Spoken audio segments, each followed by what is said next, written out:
espère qu'on va entrer en bonté, en bonne santé l'année 2019. Aujourd'hui, c'est une journée pour nous des sensibilisations et nous avons prévu par rapport avec nos partenaires une distribution d'hiver, des matelas et des couvertures. Mais en attendant, nous allons commencer par la sensibilisation parce que c'est très important. Nous sommes des femmes, il y a des choses qui nous arrivent ici au Maroc et que nous ignorons parce que nous ne sommes pas informés. Donc aujourd'hui, nous avons prévu, c'est bien beau de recevoir des trucs et tout, nous sommes là toujours à demander, mais c'est très important de connaître ses droits, de connaître aussi ses devoirs, de connaître qu'est-ce que je fais au Maroc ou qu'est-ce qu'il faut que je fasse d'ici dans le pays qui m'a accueilli. Donc aujourd'hui, nous avons prévu la sensibilisation sur le thème de la procédure de la régularisation de la carte de séjour. Donc notre orateur, c'est M. Franck Yanga, qui j'appelle ici pour nous édifier un peu, qui nous parle un peu de comment faire, qu'est-ce qu'il faut. Depuis qu'il y a la nouvelle condition de contrat de bail, il y a beaucoup qui sont tombés dans les arnaques et il y a beaucoup qui sont encore en difficulté. Donc on va essayer de partager. M. François va nous présenter le thème. Donc si nous avons des questions, toutes les questions qu'on se pose à la cité, c'est ici qu'il faut la poser parce que c'est la bonne personne.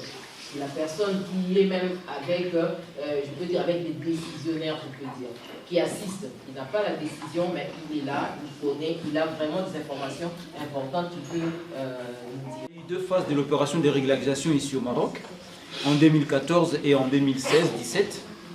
Et ces deux phases d'opération-là sont déjà closes.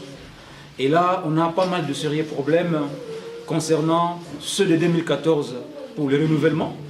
Ceux de 2016-17, il y a ceux-là qui ont déposé et ils ont certains petits problèmes pour continuer la procédure et obtenir la carte de séjour.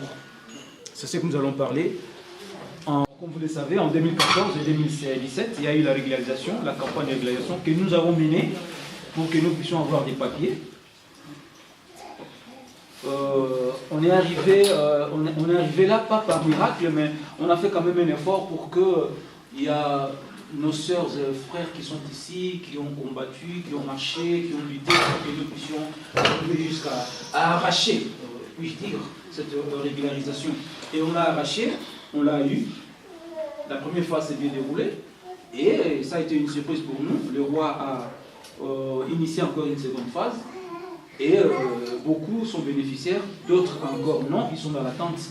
Et c'est pourquoi nous sommes là pour essayer de voir qu'est-ce qu'il faut faire pour que nous puissions être régularisés et comment est-ce que nous devons être régularisés. Depuis le début de 2017, il y a eu un problème. Alors quand il y a eu la deuxième phase de l'opération de régularisation, beaucoup ont été repêchés lors de la dernière réunion de la Commission nationale des recours qui a eu lieu le 27 mars 2018. La Commission avait décidé la régularisation de toutes les femmes, la régularisation, l'assouplissement des critères pour certains, ainsi de suite. Et il y a eu un maximum de bénéficiaires. Et tous ces bénéficiaires-là devaient être appelés au niveau de la préfecture pour aller continuer la procédure. Il s'est avéré que le premier jour, comme il y avait un assez grand nombre de personnes, la préfecture plutôt était débordée. Alors il fallait maintenant des rendez-vous à ces personnes-là pour essayer de venir déposer leurs dossiers. Alors, bête que nous sommes entre guillemets, il y a ceux-là qui n'habitent pas Rabat, qui habitent Tanger, Marrakech, d'autres villes. Au lieu de rester calme, ils commencent à s'acharner à la préfecture. Mais non, nous n'habitons pas ici, vous nous faites des rendez-vous, après, qui va payer nos transports, aller-retour et tout et tout. Et cette situation a essayé un peu d'interpeller la préfecture pour dire ah bon. Donc la majorité de toutes ces personnes qui sont là n'habitent pas Rabat. Donc désormais, pour que nous sachions que vous habitez Rabat, vous devez nous amener maintenant un contrat de bail. Donc quelque part, si nous condamnons les autorités, bien sûr nous pouvons les condamner parce que c'est une opération exceptionnelle que le roi nous a accordée, mais la faute nous incombe nous-mêmes.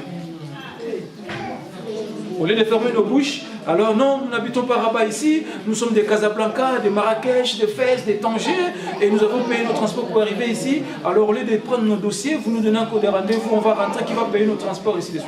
Alors la police a dit, ah bon, donc Comme ça, nous savons maintenant que la majorité des personnes qui sont ici n'habitent pas à Rabat. Et pour justifier que vous habitez à Rabat, vous devez nous amener des contrats de bail. Ça, c'est l'une des raisons qui a poussé les autorités à pouvoir nous exiger les contrats de bail. Attention, que personne ne vienne vous dire « fais-moi un contrat, donne-moi l'argent, je vais te faire un contrat ». Des gens maléfiques, des mauvaises foi, des arnaqueurs qui vont venir vous dire « donne-moi 600 dirhams, 800 dirhams, je vais te faire un contrat de bail et tu vas aller déposer ». Il va te faire un contrat, bien sûr. Mais ce contrat-là, c'est un contrat fiable, c'est un contrat en bonne et due forme. Si maintenant la police vérifie, ils voient que vous n'habitez pas sur cette adresse-là, ça pose problème. Donc votre dossier est caduc. Donc là, vous avez des sérieux problèmes. Au moment où nous parlons, il y a des gens qui sont arrêtés, ils sont à la prison, des salés à cause de ça. Même les Marocains, parce que la police connaît très bien les Marocains qui fabriquent les contrats de bail.